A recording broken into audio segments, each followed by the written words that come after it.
In this video, I will show you how to add a proxy on Telegram for Android.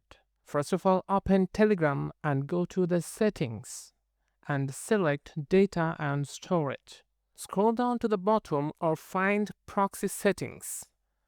Turn on the use proxy option and tap add proxy.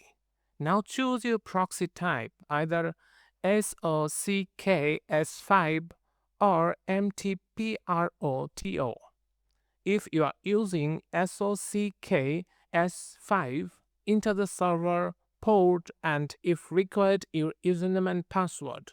If you are using MT-Proto, enter the server port and security key. Once you have entered the details, tap the checkmark or save icon in the top right corner. That's it, your proxy is now added. When it's active, you will see a shield icon at the top of your chat list. You can tap this icon anytime to quickly turn the proxy on or off, or return to proxy settings to manage it. If this helped, don't forget to like and subscribe for more quick tutorials.